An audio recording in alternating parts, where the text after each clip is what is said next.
tayo po lahat ay muling tumayo.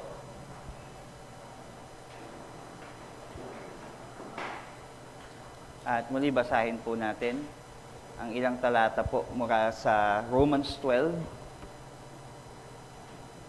Basahin po natin yung verse 9 hanggang 11 na lamang po. Kanina 9 to 21 po yung binasa natin.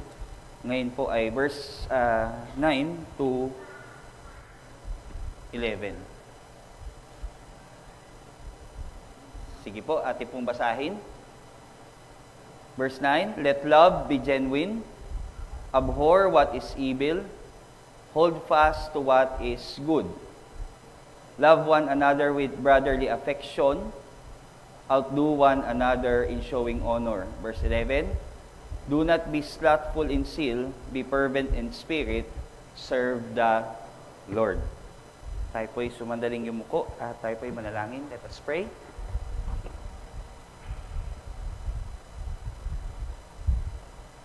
Dakilang Diyos, aming pong Ama na nasa langit, salamat po Panginoon sa pagkabasa ng iyong salita.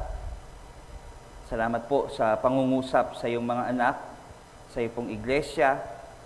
Dalangin po namin Panginoon na sa pangangaral po, sa paghahayag po ng iyong mga salita sa umagang ito, ay patuloy Panginoon na magkaroon po kami ng karunungan sa pag-unawa sa mga salita pong ito. At gayon din ay amin po itong maganap sa aming buhay nang ayon po sa iyong biyaya. Alam namin Panginoon na meron kang dakilang layunin sa aming individual na buhay, maging sa buhay po ng iyong iglesia. Kaya po ang dalangin namin sa umagang ito, patuloy na ang Banal na Espiritu po ang kumilos sa amin pong pakikinig ng pangangaral ng iyong salita, upang patuloy kaming tumibay sa mga pagsubok sa aming buhay Kristiyano. Kami, Panginoon, ay patuloy na maging masigasig.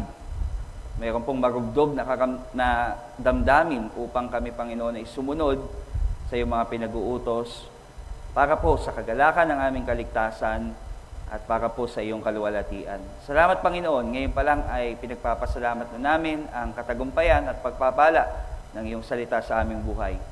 Ito po ang aming nagkakaisang panalangin, Ama, sa pangalan po ng Panginoong Hesus. Lahat po ay magsabi ng Amen. Amen. Makakaupo na po ang bawat isa. Kung matatandaan niyo po, 2 linggo ang nakaraan, ay nabanggit po na ang Romans 1 to 11 ay puro po ito aral o doktrina ng Kristiyanong pananampalataya natin. Yung mga essentials of our Christian faith, ay matatagpuan po natin Romans 1 to 11. At pagpasok po ng Romans 12, ito na po yung umpisa ng aplikasyon ng mga natutunan po nating doktrina o aral ng ating Kristiyanong pananampalataya from the Apostle Paul. Kasi sabi nga po nung nagtuturo sa amin ng hermeneutics o yung interpretation ng Bible, yung pong tinatawag natin na information o yung pong tinatawag na interpretation ng Scripture without application is useless. Madadagdagan lang po yung ating kaalaman, ngunit wala pong tinatawag na magiging impact ito sa ating buhay kung wala pong hakbang na dapat sundin. So, ganun ang ginawa ni Apostle Paul. From chapter 1 to 11, ay itinuro niya yung mga doctrines of the Christian faith, kagaya po ng election, ng justification, sanctification, glorification, yung hakbang ng Diyos, yung plan of redemption niya sa buhay natin, o yung plano ng kanyang pagliligtas sa ating buhay. Nandun lahat sa chapter 1 to 11. Lahat ng kailangan nating maintindihan sa gospel, lahat ng kailangan maintindihan natin sa Christian life can be found in Romans 1 to 11. Ang medyo hindi lang po masyadong na-discuss doon is yung tinatawag nating eschatology or the last things. Mga magaganap sa hinaharap sa pagbabalik ng Panginoong Kristo, hapyaw lamang. Pero ang karamihan po ng doktrinang Kristiyano ay nandun sa 1 to 11.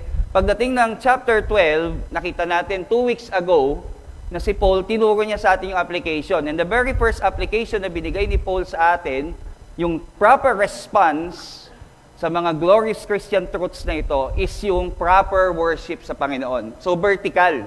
Paano tayo makikipag-ugnayan sa Diyos sa paraan ng ating pagsamba?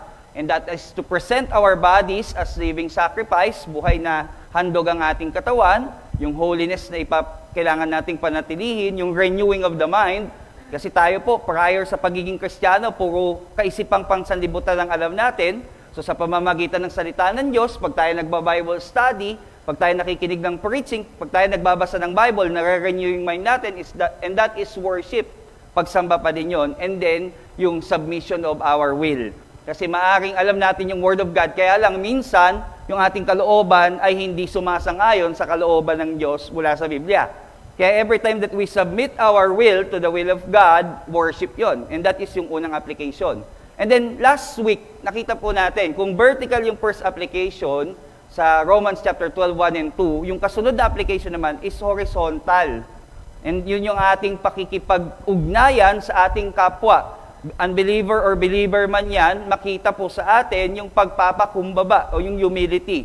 Kasi without humility, unang-una, without humility, hindi tayo maliligtas. Walang faith na dadating sa atin. Without humility, you will not admit that you are a sinner. Without humility, you will not admit that you need a Savior. Kaya yun yung unang hakbang sa Christian life. Kaya tayo naligtas dahil we admitted na tayo makasalanan and si Christ lamang yung makapagliligtas, nanampalataya tayo. And then after noon, yung pagpapakumbaba sa buhay natin ay atin ding may a-apply sa ating kapwa. Kaya nga, after humility, you will have the desire to serve. Kasi wala pong naglilingkod na ma-pride. Tama po ba? Kung tayo ay mataas, pansinin nyo nga, minsan yung mga matataas na tao, gusto nila sila yung pinaglilingkuran eh. Pero sa buhay Kristiyano, yung pangalawa po na application is, we are called to serve others. Yun po yung tinatawag nating application nung last week. So, vertical and horizontal. Ngayon po, ang mga Hudyo ay mahilig sa ganitong klase po ng kultura sa panulat. Kung nabasa nyo ang Genesis chapter 1 at chapter 2, may mapapansin kayo. Kasi sa Genesis 1, meron ng account ng creation, pero pagdating ng chapter 2, creation pa din. Bakit naulit? Kung mapapansin ninyo, nauna sa Genesis chapter 1 ay general na account of God's creation. Pero pagdating ng chapter 2, creation pa din, pero more specifically, yung pagkakalikha sa tao. Mahilig sila sa ganyang klase ng literatura, ganyan yung style nila sa pagsusulat. Bibigay muna nila yung general na parang overview, and then yung detailed na. And yung Romans 12, natapos tayo dun sa dalawang application, vertical and horizontal. Pagdating po sa chapter verse 9 to 21, yung detalye na nung tinatawag nating proper worship sa Diyos and service to others. Ito pong chapter 9 to 21 ay mas detalyadong pagbibilin. Paano mo i-apply yung tinatawag na application na ating pagsamba sa Diyos at paano yung paglilingkod sa ating kapwa in much greater detail ng verse 9 hanggang 21. At ang ating pong pamagat ng sermon sa umagang ito is the life of a genuine Christian characterized by the love of Christ. At ang tuon po ng ating aplikasyon sa umagang ito ay ang pag-ibig ni Kristo na atin din pong isa sa pamuhay sa ating buhay Kristiyano bilang pag-ibig sa ating kapwa. Di ba sabi sa Bible, hindi naman tayong unang umibig sa Diyos. Sinong unang umibig? Ang Diyos ang unang umibig sa atin. Before the foundation of the world, sabi po sa Ephesians na bago pa man likain ng lahat ng bagay, nasa isip ka na ng Diyos from eternity past at inibig ka na niya. Before you are able to do right or wrong, inibig ka na ng Diyos. Kaya yung pong tinatawag na pag-ibig ni Kristo, yung unconditional love niya, walang kaibig-ibig sa atin eh. Kasi lahat tayo nagkasala laban sa Diyos. Ang karapat-dapat sa atin ay ang hustisya ng Diyos na maparusahan tayo ng walang hanggan. Dahil nagkaroon tayo ng kasalanan sa walang hanggan na Diyos, kaya walang hanggan din dapat na parusa. Walang kaibig-ibig sa atin. Mga kapatid, dapat natin maintindihan, hindi po natin karapatan.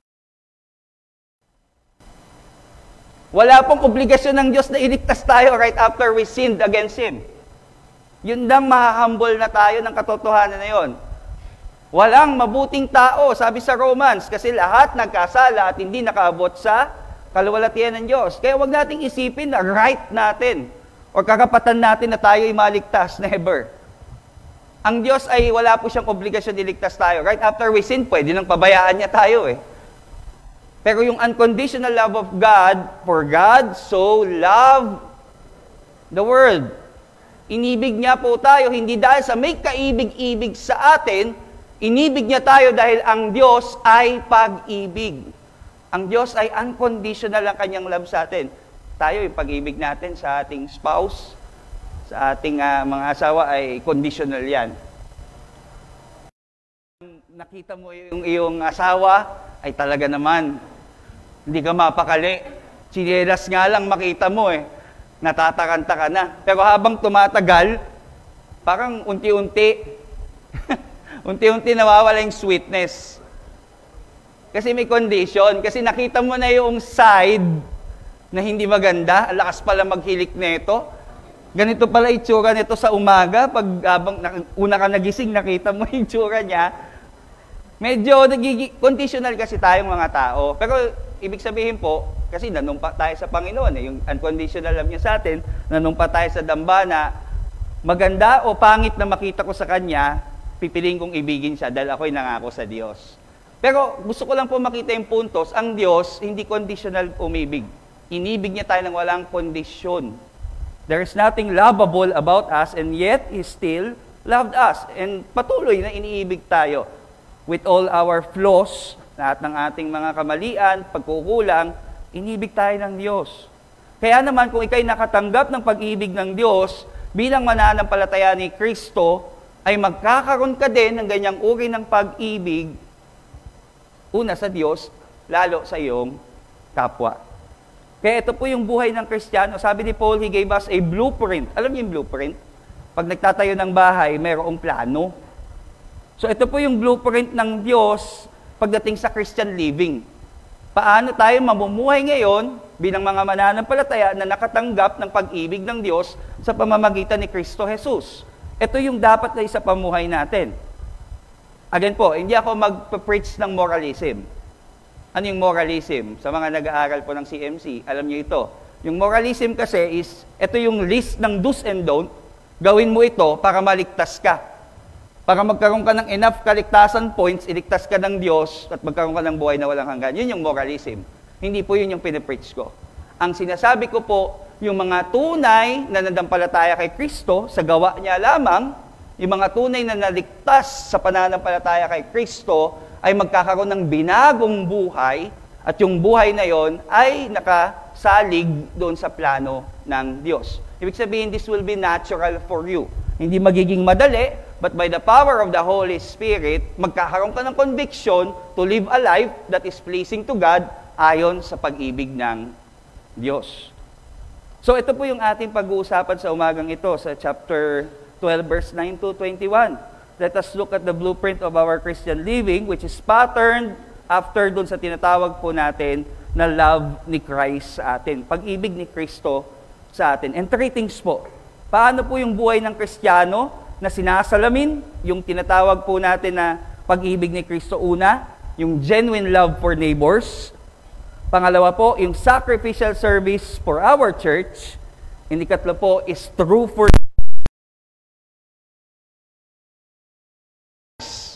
ito yung blueprint ng buhay mo. Makikita sa iyong tunay na pag-ibig sa iyong kapwa, makikita po sa iyong sacrificial na paglilingkod sa iglesia, at makikita po yan sa tunay na pagpapatawad sa iyong kaaway. Yan po yung blueprint ng Christian life, na kung saan ay, ito po ay, ang pinagmumulan nito ay ang pag-ibig ni Kristo sa atin. Isa-isayin po natin in verse 9. Sabi po dito, let love be genuine.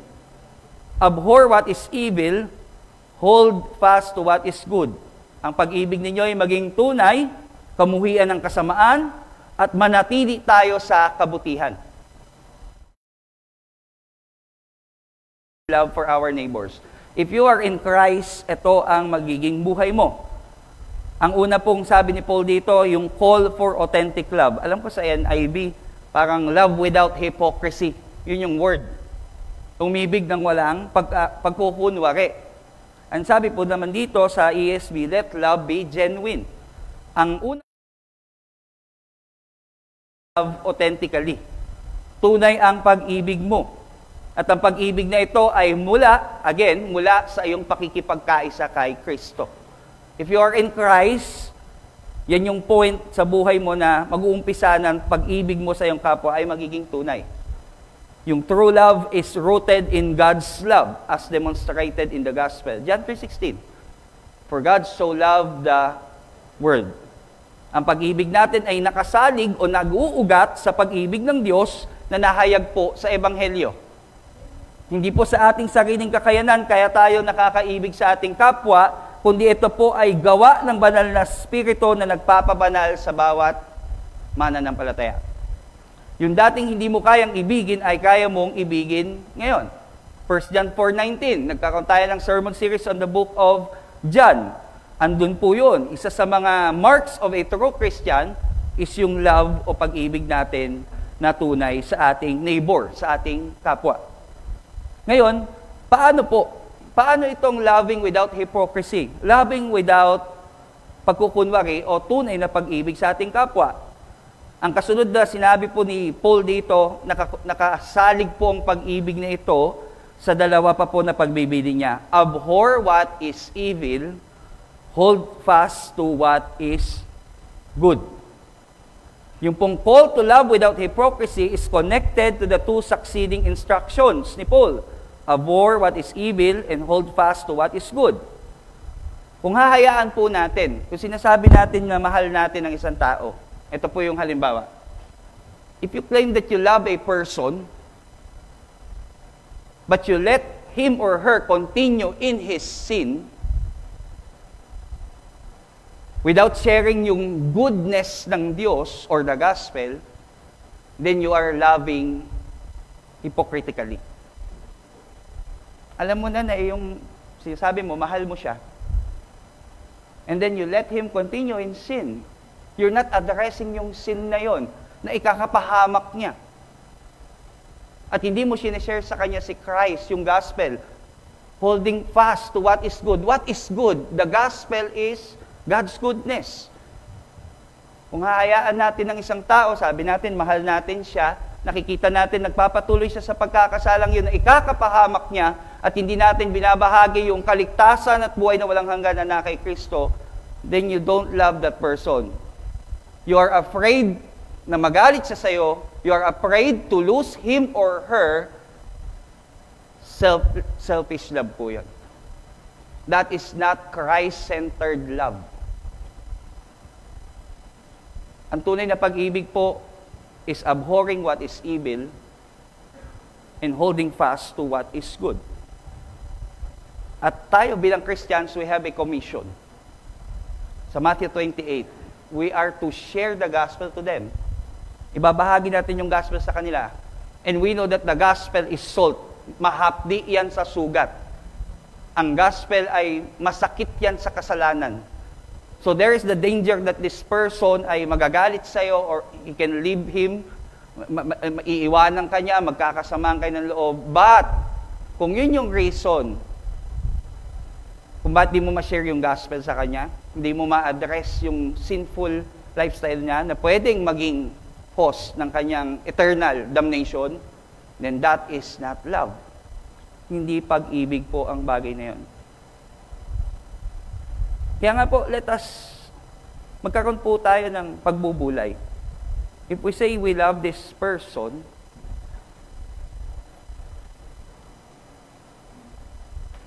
ina-address ko ba yung kanyang pamumuhay na magpapahamak sa kanya? Binabahagi ko ba ang ebanghelyo ni Kristo sa kanya? Isang example po ng pag-ibig na ito, si Jesus mismo. Remember, yung mga Pharisees and Sadducees, anong sabi sa kanya? Napapansin siya, di ba? Na lumalapit siya sa mga prostitutes, lumalapit siya sa mga tax collector, at sinisiraan siya ng mga Pharisees and Sadducees. Yan ba yung sinasabing Messiah? Bakit siya sumasama sa mga grupo na yan, ng mga taong makakasalanan? Totoo po yun. Si Jesus, siya ay nakisalamuha sa mga makasalanan. Ngunit pinakita niya yung pag-ibig ng Diyos sa kanila. Sa paanong paraan? Jesus called them to repent from their sins. Yung prostitute na babatuhin hanggang sa mamatay dahil nahuli siya sa pangangalon niya. Dinefend ni Jesus yun. Pero dinefend ba ni Jesus yung sin niya? Hindi. Ang sabi ni Jesus sa kanya, go on and sin no more. Yun ang pag-ibig ng Diyos. you will not tolerate sin sa taong minamahal mo, and you will share the gospel to him or her lovingly, dahil yun ang tunay na pag-ibig ng Diyos. At si Jesus po yung example nun. Di ba? Kumain siya sa bahay ni Zaccheo, yung tax collector. Si Zacchaeus ay galit na galit ang mga tao sa kanya kasi siya ay tiwali at taksil sa bayan. Nagkokolekta siya ng tax for the Romans. Galit yung mga tao sa kanya. Si Jesus nabash. Kasi kumain siya doon sa bahay ni Zaccheo. Pero pagdating ba sa bahay ni Zaccheo, kinongratulate niya si Zaccheo? Binola niya ba si Zaccheo? Hindi. Direkta na tinawag niya si Zaccheo upang magsisi sa kasalanan at manampalataya sa kanya. Yun po yung una. If tayo po'y mananampalataya, we will have genuine love for our neighbors. Both in the context of unbeliever and believer to ha. Sa ating mga unbeliever na kamag-anak, kaibigan, kasama sa trabaho, classmate, yung mga kaibigan natin, isipin natin ngayon. Yung mga kamag-anak po natin, isipin natin ngayon. Mahal ba natin sila? And if you love them, i-call out mo sila sa kasalanan na yun, and you will introduce to them si Christ. Ibabahagi natin yung gospel sa kanila. Dahil bakit po? Si Kristo mismo ay naging halimbawa ng tunay na pag-ibig sa ating kapwa.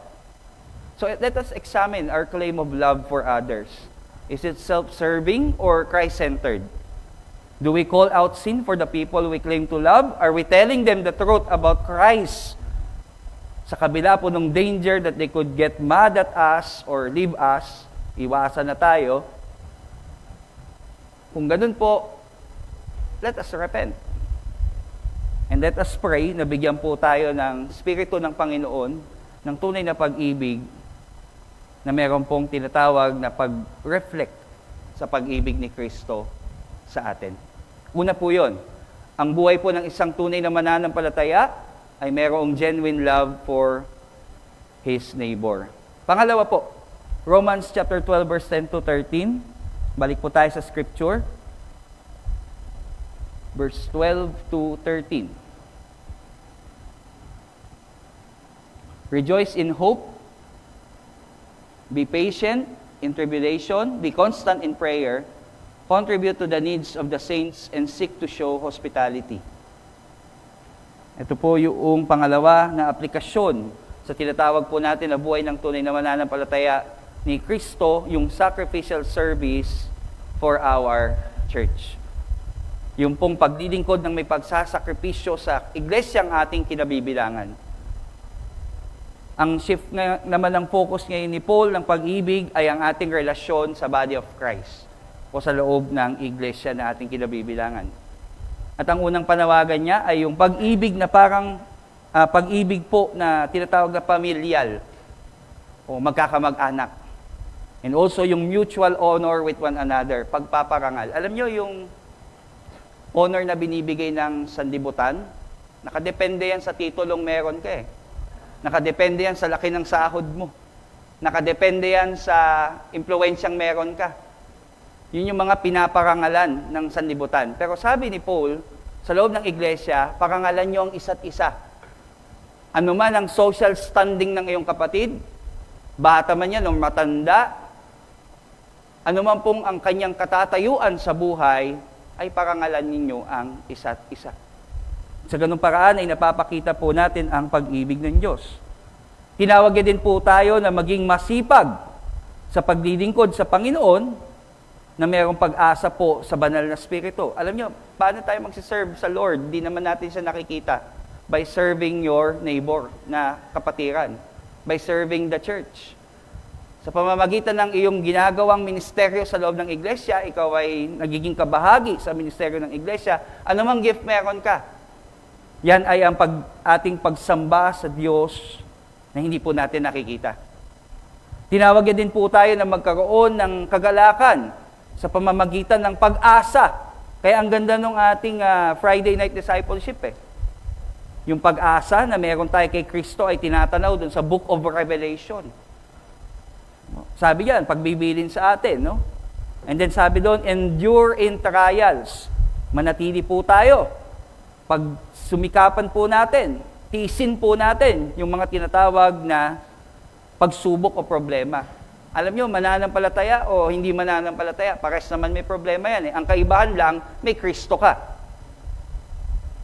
Which is malaking kaibahan po. And then sabi din po dito, to be persistent in prayer. Patuloy po tayong manalangin. Alam nyo, yung pananalangin natin for the church, pinapanalangin po ba natin ng ating iglesia? Yung pananalangin po sa bawat miyembro ng ating iglesia, yan ay pagpapakita ng pag-ibig sa ating kapwa na miyembro ng iglesia. Ano pa po sabi dito? Ano pang pagbibilin? Tingnan nyo, very specific yung mga steps, no? He also calls for generosity and hospitality. Kung may pangangailangan ng church, ay pagtulungan po natin. At tayo po ay maging handa na tumanggap ng mga hindi mananampalataya o mananampalataya man na papasok sa iglesia. Alam niyo yung example na ito ay nasa Acts. Natapos natin yung sermon series on the book of Acts. Lahat ng bilin na ito ni Paul, nagawa nila. Ginawa po ng iglesia nung tinatawag nating early church. Yung sabi doon ng love one another and honor one another, nagawa nila yon sa panong paraan. Remember, ang early church noon is composed of both Jews and Gentile. Alam natin yung mga Jews, matataas yan. Ang tingin sa ating mga hentil, mga aso. Mga second class na tao. Sila yung pinili ng Diyos. Pero sabi ni Paul, ngayon na church, nagkakaisa kayo, honor one another. At nakita natin, Jews and Gentile ay nagkaisa sa loob ng iglesia. Nagawa nila ito, no? Yung pagbibili na ito ni Pablo. They serve one another. Naglingkudan po sila sa isa't isa. Kaya nga tingnan natin sa Acts 6, naglagay ng mga deacons. No, yung mga deacons, anything na ginagawa sa loob ng church, na physical, ay nag-commit. Yung 7 lalaking ito. At sila po ay naging manggagawa ng iglesia. At yung mga elders na natili sila sa pananalangin at pagtuturo ng salita ng Diyos. Kaya ang tanong po, ikaw ba ay nagdilingkod ngayon sa iyong lokal na iglesia? Anong involvement mo? Yung sinaunang iglesia ay ginawa po nila ito. Ay yung sinasabi pong rejoicing, ginawa nila. Meron silang kagalakan sa gitna ng matinding persecution. Ang persecution po sa mga Kristiyano noon ay napakatindi. Ang iyong pamilya, ang iyong ari-arian, at maging sarili mong buhay ang nakataya ng early church. May 10 pong tinatawag na emperador na gumipit sa iglesia. Hindi lang po yung mga emperador, even yung mga Pariseo at Saduceo ay pinag-usig ang iglesia nun. Matindi. Pinapako sa krus, pinapakain sa mababangis na hayop, tinutusok sa tulos at iniilawan, sinusunog. Yun yung mga ginagawa sa Kristiyano noon. And yet, hindi po nawala ang church. Hanggang ngayon, nakaabot sa atin yung gospel message. Biro nyo, layo nun, no? Mula Israel, nakaabot sa Pilipinas na pulo-pulo, na napakalayo.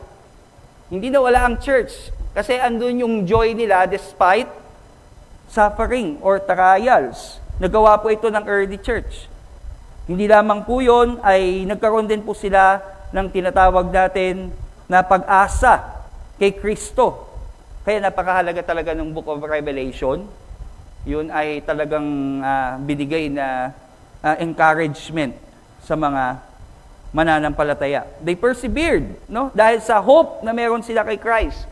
Ang pag-asa ng sanlibutan kasi ay pang sanlibutan din lang. Yun ang pag-asa na meron ang sanlibutan.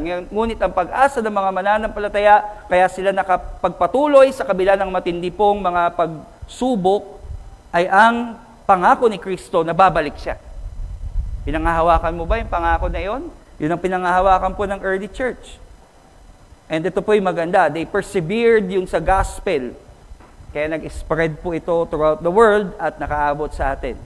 They were also hospitable sa pangangailangan ng isa't isa. Remember, no? Tinawag ni Paul yung mga churches sa Corinthians, sa Philippians, kasi bakit? Nagkaroon po ng pangangailangan yung Jerusalem church. Kaya nung pagkakataon na yun, nagkaisa sila, lahat po ng kanilang tinatangkilik, itinulong sa Jerusalem church dahil may pangangailangan po yung time na yon. Even to the point that they sold their properties.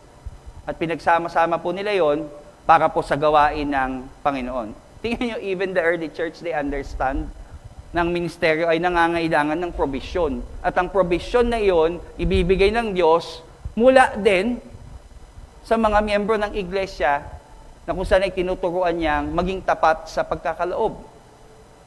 At kagaya po ng early church, ito po yung tinatawag nating sacrificial service for our church. Tayo bilang tunay na mananampalataya ni Kristo, you will dedicate your life for the growth and fruitfulness of each of the member of our church.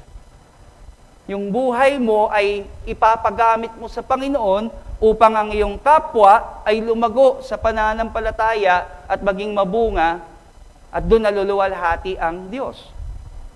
Kaya ngayon, isipin natin, ano ba ang inaambag ko sa ministeryo na ito ng Panginoon? Anong sakripisyo ang aking ibinibigay para sa gawain ng Panginoon upang yung aking mga kamiyembro na aking iniibig at minamahal lumago sa pananampalataya? Dinidesire ba natin yon? Na makita yung bawat member natin na lumago sa pananampalataya? Alam mo, hindi lalago yan kung hindi ka magpapagamit. Alam niyo po yon? Kung wala kang involvement, wala kang naitutulong, wala kang nagiging part sa tinatawag po natin na gawain ng iglesia, ay mabagal po yung magiging paglago ng ating iglesia. Wala pong tinatawag na bangko sa loob ng church. Di ba sa basketball may mga reserve lamang na naghihintay. Minsan di nakakapaglaro pa yan eh. Wala po. Lahat tayo ay may part. Remember last week? Para tayong katawan. May paa, may kamay, may tiyan, may balakang. Lahat yan may part for the whole body to benefit. At ito po yung larawan ng isang tunay na Kristiyano. Magpapaabala ka.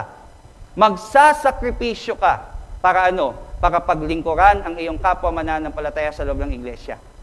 Hindi ka iwas pusoy. Alam niyo iwas pusoy? Yung lagi may dahilan. Ano po? Dahil hindi siya tinatawag na committed. And questionable ang ating magiging profession of faith if that is the case. Hindi ko po sinasabi yung moralism, pag di ka naglingkod, wala kang kaligtasan. No. Kapag hindi ka naglilingkod, maaaring hindi mo pa natagpuan yung kaligtasan kay Kristo Jesus. Pangalawa po yun sa kitawag po natin na buhay ng isang tunay na mananampalataya na sinasalamin niya ang pag-ibig ni Kristo. And then finally, verse 14 to 21. Verse 14 to 21. Bless those who persecute you. Bless and do not curse them. 15. Rejoice with those who rejoice. Weep with those who weep. Verse 16. Live in harmony with one another. Do not be haughty, but associate with the lowly. Never be wise in your own sight. Verse 17. Repay no one evil for evil, but give thought to do what is honorable in the sight of all. Verse 18. If possible, so far as it depends on you, live peaceably with all. Verse 19. Beloved, never avenge yourselves, but leave it to the wrath of God, for it is written, vengeance is mine. I will repay, says the Lord. Verse 20. To the contrary, if your enemy is hungry, feed him. If he is thirsty, give him something to drink. For by doing so, you will heap burning coals on his head. Verse 21. Do not be overcome by evil, but overcome evil with good. Finally, sabi po kanina, yung tunay na Kristiyano na sinasalamin ng pag-ibig ni Kristo, he will love genuinely. At pangalawa, yung pong sacrificial service niya for the church. Dito po tayo magtatapos ngayon. Ang tinatawag po na buhay ng isang tunay na mananampalataya na sinasalamin ng pag-ibig ni Kristo ay may tunay na pagpapatawad sa kanyang kaaway. That is chapter 12 verse 14 to 21. At ito yung pinakamahirap. Alam niyo kung meron lang pwedeng pilasin sa Bible na utos ni Jesus, yung love your enemy kasi ang hirap eh. Minsan makita mo pa lang nanggigigil ka na eh. Pero, alam nyo, may nagsabi sa akin, ang hirap magpatawad. Hindi naman ako si Jesus eh.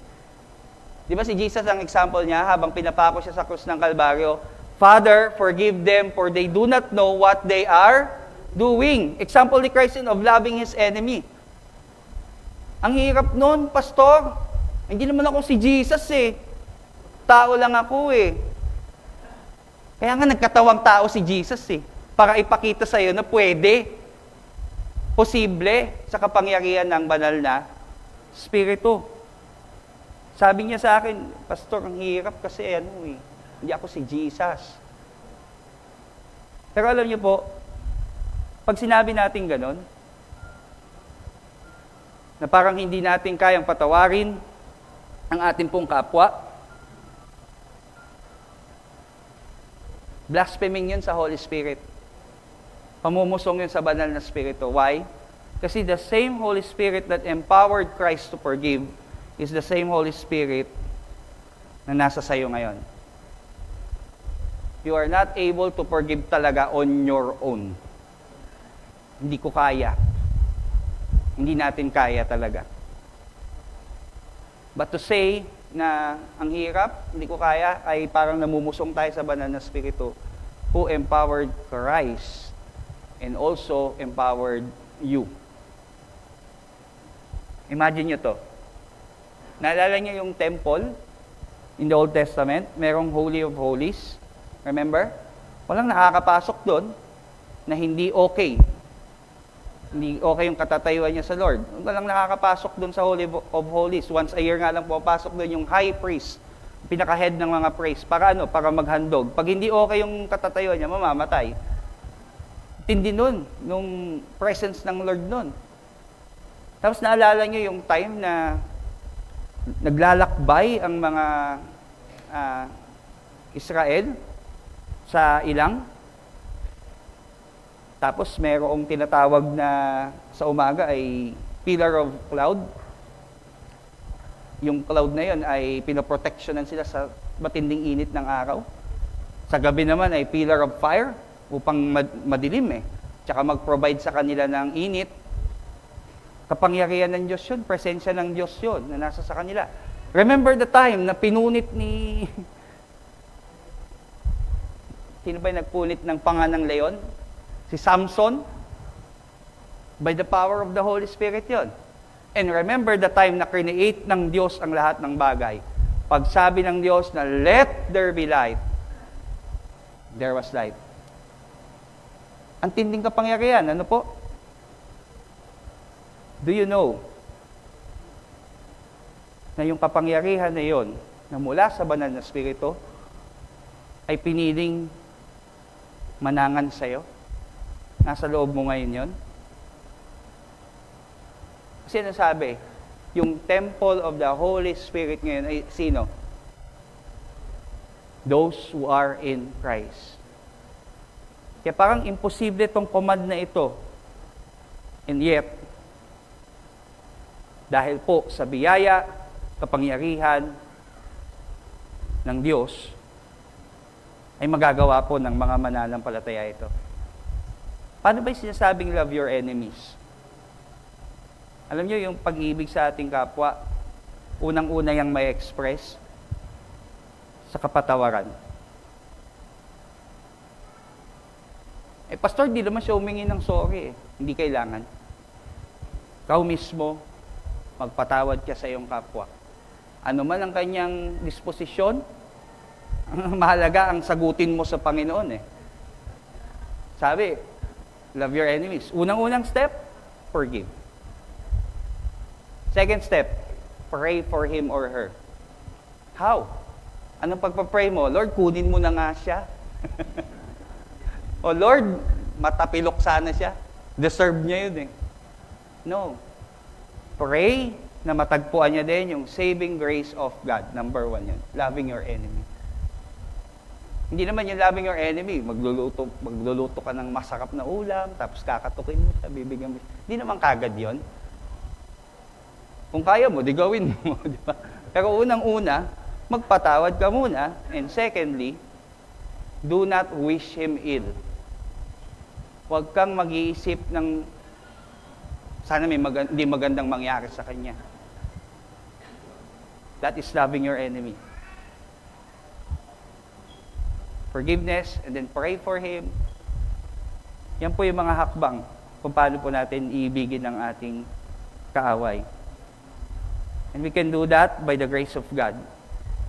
Sa pamamagitan po ng tinatawag natin na example ni Jesus at sa kapangyarihan ng Banal na Espiritu, mapapatawad po natin. Alam niyo, bukod dun kay Jesus na forgive them for they do not know what they're doing, ang pinaka gusto kong example ng pagpapatawad, yung kay Joseph, napaka-dramatic at maramdamin na time na natakot yung mga kapatid niya kasi siya na yung pinakamataas sa Egypt eh. Tapos ang ginawa nila sa kanya, di ba, inulog sa balon, binenta sa Ehipto, nakulong pa si Joseph.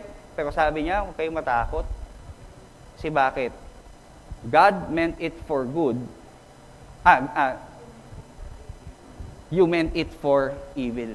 Masama man yung ginawa niyo sa akin, pero may maganda palang layunin ng Diyos. At yun ay upang ako'y mapunta sa Ehipto, maluklok bilang taga-pangasiwa ng pagkain dahil magkakaroon ng tagutom, marami ang naligtas, including yung family ni Joseph. And so, ganito na lang isipin nyo, yung kaaway na pinadadala, yung pong tao na pinahihintulot ng Diyos na awayin tayo, isipin nyo na lang, mayroong magandang layunin ng Diyos doon. Unang-una para sa'yo, to grow. Para lumago ka sa iyong Kristiyanong pananampalataya, para ma-experience mo yung experience ni Christ, para maging kahawig tayo ni Kristo. Kaya nga, lagi po itong gasgado na. Ang Diyos nga nagpatawad eh. Paano pa kaya tayo na makasalanan? Yung Diyos nga na banal, walang pagkukulang, nagpatawad. Pero tayo, may mga kasalanan tayo, tayo pa ba ang hindi magpapatawad? Yung mga practical po ways to love our enemies, forgive them even if they are not asking for it. Tapos, do not seek revenge. Huwag tayong, nakalagay dyan, ang ganda ng promise ng Lord. Vengeance is mine, I will repay, says the Lord. Ano pa? Do not seek revenge. Ano pa? Do not think or wish ill of them. Huwag kang mag-iisip na sana may hindi magandang mangyari sa kanila.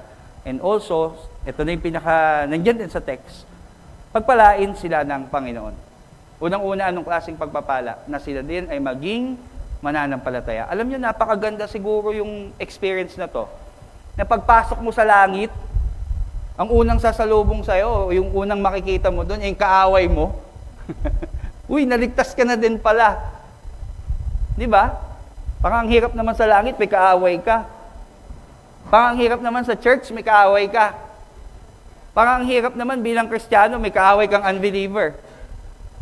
Isa din ito sa ways to show yung mighty power ng grace ng gospel. Yung mga Kristiyano, they can love their enemies. And according to Apostle Paul, ito din po yung ikatlo, no? Na pattern ng Christian living sa atin. We can truly forgive our enemies dahil tayo na kay Christ. Kaya sa umaga pong ito sa ating pagtatapos, halos yung buong sermon ay application na. Hindi na nga ako nag-isip ng magiging challenge. Why? Kasi the sermon itself, yung part na ito na writing ni Paul, ay application na siya to. At very detailed na application. Kaya ano pong dapat natin gawin ngayon? Let us live in genuine love for people, sacrificial service for the church, for our church, and true forgiveness for our enemies by the grace of God and for His glory. Now, kung ito yung unang pagkakataon na narinig mo ang mensaheng ito, o ito yung unang pagkakataon na nandito ka sa church, alam mo yung mga bagay na yan ay imposibleng maganap sa iyong buhay kung wala ka kay Kristo. Kung ikay wala kay Kristo, ang mga bagay pong yan ay hindi magaganap sa iyong buhay. Alam mo, bakit ka nandito ngayong umaga ay upang ibahagi sa iyo, marinig mo yung tinatawag na gospel o ebanghelyo ng Panginoon. At yung apat na katotohanan pong ito, huwag niyong makakalimutan. Unang-una, ang Diyos ay banal. Pangalawa, ang tao ay makasalanan. Ikatlo, si Kristo lamang ang tanging magdidiktas. At ikaapat, kailangan mong tumalikod sa pagkakasala at manampalataya kay Kristo. Unang-una, ang Diyos ay banal. Ibig sabihin po, yung Diyos ay kinamumuhian niya ang kasalanan. At ang kasalanan po ay hindi niya po ito kukonsintihin. Wala pong makakapasok sa buhay na walang hanggan kasama niya ng mga makasalanan. At pag sinabi pong kasalanan, hindi po ito yung pagpatay lamang, Hindi po ito yung tinatawag na pangangalunya lamang, o hindi po ito yung tinatawag na pagnanakaw. Marami pong nakakulong sa bilibid ngayon dahil sa mga kasalanan na yan. Pero alam nyo, hindi lamang po yun ang kinukondena ng Diyos na kasalanan. Kasi ayon po sa ikasyam na utos, pag ikay nagsinungaling, kasalanan yun sa Diyos. At sinasabi po sa Santiago 2 na kapag nagkasala ka ng isa lamang sa mga utos ng Diyos, nalabag mo ng lahat. So palagay na natin na ikaw na yung kaunti na nagkasala sa buong mundo. Palagay natin, isang beses ka lang nagsinungaling sa iyong buhay. Alam mo, wala kang pinagkaiba kay Hitler na pumatay ng milyon-milyon. Wala kang pinagkaiba sa mga politiko na nangungurakot ng milyon-milyon. Wala kang pinagkaiba sa mga nangangalunya at nagsasama ng hindi po nasa ilalim ng matrimonya ng kasal. Lahat po tayo ay makasalanan. Anumang kasalanan meron ka sa isip, salita o gawa, sinasadya o hindi, yan po ay parurusahan ng Diyos. At ang Diyos, pag nagparusa, hindi niya po ito binibigyan ng kategorya. Na maliit lang yung kasalanan mo, isang palo lang. Ikaw, malaking kasalanan mo, kulong. Hindi ganon po. Ang Diyos, sabi po sa Romans 6:23, ang kabayaran ng kasalanan ay kamatayan o walang hanggang pagdurusa sa impyerno. Kaya kung tatanungin mo ako, yung bata po na hindi nagsoli ng 2 pisong sukli, at yung pong tao na pumatay ng napakaraming tao, parehas po yung mapupunta sa impyerno. Kaya wala pong pwedeng magmalaki. Lahat tayo ay makasalanan sa harap ng banal na Diyos. At ito pa po, kahit anong buting gawin natin, kahit tayo po ay masunurin na mamamayan sa batas, kahit po tayo ay magalang na mga anak sa ating magulang, kahit po tayo ay tumutulong sa mahihirap, ano man pong mabuting gawa na ating gawin, ay hindi po yan natin pwedeng isuhol sa Diyos sa araw ng paghuhukom. Dahil sabi po ni Propeta Isaias, ang lahat ng ating mabuting gawa ay maduming basahan na sa harap ng Diyos. Subukan mo suhulan ang isa pong judge sa courtroom. Palagay nyo, matutuwa siya kung mayroon kang suhol na basahan, maiinsulto pa siya. Paano pa kaya yung banal na Diyos na atin pong at isusuhol yung mabubuting gawa natin na mansyado na ng kasalanan? So ito pong punto. Wala pong magagawa ang tao upang makamtan niya ang kaligtasan at buhay na walang hanggan at kapatawaran ng Diyos. Walang kakayanan ng tao sa kanyang sarili na iligtas ang kanyang sarili. So basically, lahat tayo papuntang impyerno. At wala kang magagawa, kahit anong buti ang gawin mo, magpabalentong-balentong ka dyan, wala kang magagawa para iligtas ang iyong sarili. May hatol na po tayong lahat. Kaya ito po yung mabuting balita na dapat mong marinig ngayong umaga. Ito yung dahilan kung bakit yung iyong paa ay dinala ka sa lugar na ito. Ito ay ang pagkilos ng Diyos na tinakda sa iyong buhay. Nais niyang malaman mo na ikaw bilang makasalanan at wala kang kakayanan iligtas ang iyong sarili, na may nagbayad ng utang na di mo kayang bayaran, yung utang ng kasalanan, may nagbayad po niyan, at merong nagbigay ng katuwiran sa iyo. At yun ang walang iba kundi ang Panginoong Kristo. Hindi si Virgin Mary, hindi si Apostle Paul, hindi po yung mga Bible characters, Christ alone. Bakit? Sino ba si Kristo? Siya yung anak ng Diyos na nagkatawang tao. Pagdating sa lupa, di nagkasala. Siya lamang po yung nakasunod sa lahat ng utos ng Diyos at siya po yung namatay sa krus ng Kalbaryo. Anong saysay nun? Sabi po dun sa Romans 6:23, ang kabayaran ng kasalanan ay kamatayan. Yung kamatayan na dapat sa iyo na walang hanggan sa impyerno ay kanya pong ikinamatay sa krus ng Kalbaryo. Kaya bayad na yung kasalanan mo. Kaya lang may problema pa din. Bayad lang yung kasalanan mo, pero hindi ka pa din matuwid. Nagkasala ka pa din. Ang requirement sa buhay na walang hanggan, hindi nagkasala. Pero huwag kang mag-alala, kasi lahat ng utos ng Diyos na naganap ni Kristo, yung katuwiran na meron siya, yun naman ang ibinigay sa'yo. Kinuha niya yung maduming damit mo ng kasalanan, sinampay sa krus ng Kalbaryo, at yung katuwiran niya sa pagsunod sa kautusan ng Diyos, yun ang idinamit sa'yo. Kaya ngayon, anong resulta? Meron ka ng kapatawaran sa kasalanan, meron ka ng kaligtasan mula sa impyerno, at may buhay na walang hanggan ka na tinatanaw simula ngayon. At ang kailangan lamang, manampalataya ka kay Kristo. Pag sinabing manampalataya, admit that you are a sinner. Admit that you have nothing in your power to save yourself. admit that you need a Savior right now. Hindi ko po sinasabi na invalid na yung mga good works natin. Kahit anong good works gawin mo, that is not acceptable to God. The only acceptable good works sa harap ng Diyos ay yung good works ni Christ. And you need to have faith in Christ. Pananampalataya lamang. At yan po yung pinakapuso ng Ebanghelyo. Yan po yung kailangan maintindihan ng tao sa kanyang buhay. Dahil ito po ay mayroong pang walang hanggan na implikasyon. Kaya po sa umagang ito, kung ito'y unang pagkakataon na napakinggan mo ang mensaheng ito ang dahilan bakit ka narito ngayon. Dahil mahal ka ng Diyos, sa kanyang pag-ibig ay binigyan kanya ng pagkakataon na marinig ang Ebanghelyo, na makita mo ang iyong sarili, na makilala mo si Kristo, na maintindihan mo anong hakbang ang dapat kong gawin. Manampalataya kay Kristo. At para po sa mga miyembro naman ng Christian Word Center, alam na alam niyo yung gospel. Pero iba po yung alam lang sa isinasa pamuhay ang gospel. Kung tayo man ay nagkulang for our authentic or genuine love for others, kung tayo man ay nagkulang sa sacrificial service for our church, kung tayo man po ay nagkulang sa tinatawag po nating true forgiveness for our enemies, hindi pa huli ang lahat. Humihinga ka pa. Mahininga ka pa. All you have to do is repent.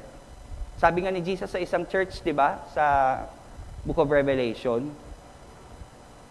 may isang bagay na against ako sa iyo. Yung nawala yung first love mo. Minsan yung pag-ibig natin nga, kasi sabi ko sa inyo, ang pag-ibig ng Diyos ay perfecto, pero yung pag-ibig natin minsan hindi. But, ito yung maganda. Yung grace ng Panginoon covers yung ating mga kakulangan. Ang pag-ibig ng Diyos ay natatakpan niya yung ating pagkukulang. So, kung na-realize natin na hindi tayo nagiging faithful sa blueprint na ito ng Diyos, ay just repent. And then, ituwid po natin yun, pagkukulang na ito, by the grace of God, na may pag-asa sa banal na Espiritu at sa halimbawa ni Kristo at sa biyaya ng ating Ama at maluwalhati po natin siya. Ito po yung ating pangangaral sa umagang ito. Tayo pong lahat ay tumayo at magkaroon po tayo ng response hymn. Pwede po nating awitin yung How Deep the Father's Love. Muntik akong mag-ask ng sino may question. Akala ko Friday po. No? So tayo po ay magkaroon ng response sa pag-ibig po ng Diyos sa kanyang mensahe.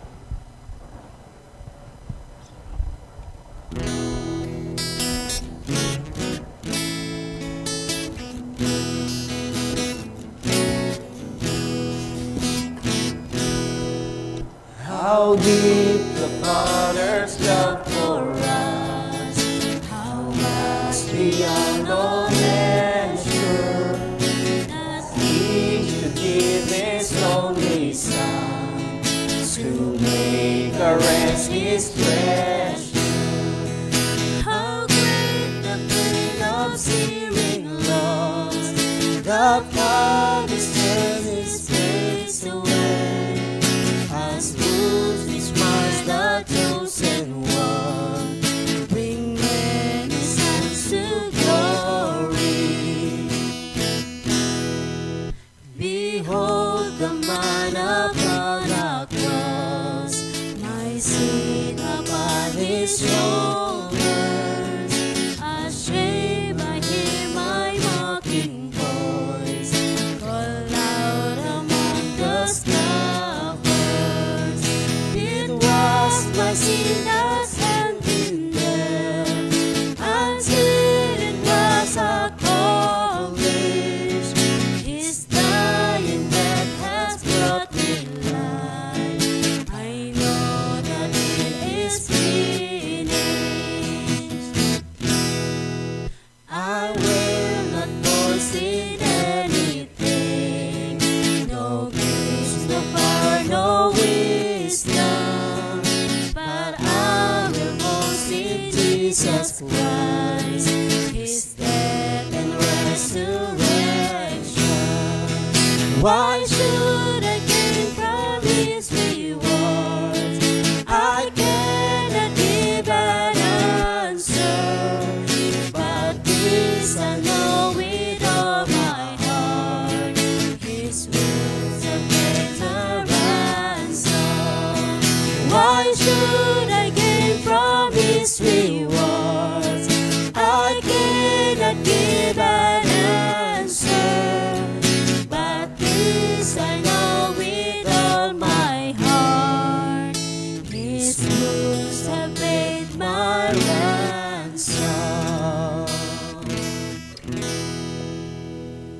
Tayo po'y manalangin. Let's pray.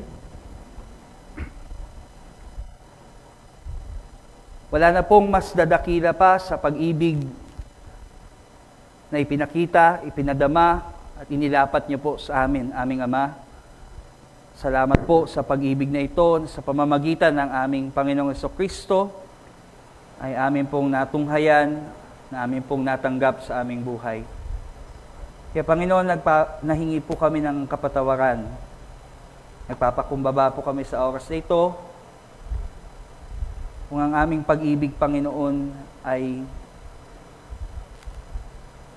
nagkukulang. Pag-ibig para sa iyo at pag-ibig sa aming kapwa. Tulungan niyo po kami, Panginoon, sa kapangyarihan ng Banal na Espiritu, na umibig din po ng kagaya sa inyo na walang kondisyon, umibig po ng mayroong pagsasakripisyo, umibig po ng may pagpapatawad sa aming kapwa. Salamat, Panginoon, dahil hindi niyo po kami tinatalikuran sa kabila po ng marami naming pagkukulang, ay hindi po nagbabago ang inyo pong pag-ibig para sa amin. Kaya Panginoon, nakikita niyo po ang iglesyang ito. Patuloy, O Diyos, itinataas ko sa iyong harapan na ito, Panginoon, ay magbigay ng luwalhati sa iyo sa pamamagitan, Panginoon, ng pag-ibig sa isa't isa at pag-ibig po para sa mga nasa sanlibutan na nangangailangan din po ng iyong pagdidiktas. Tulungan niyo po ang iglesyang ito na maging masigasig sa pagdilingkod sa isa't isa at maging masigasig, Panginoon, sa pagbabahagi ng Ebanghelyo.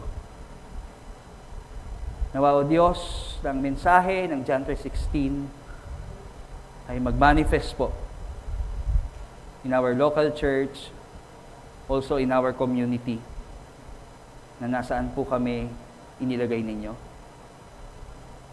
Give us forgiving hearts.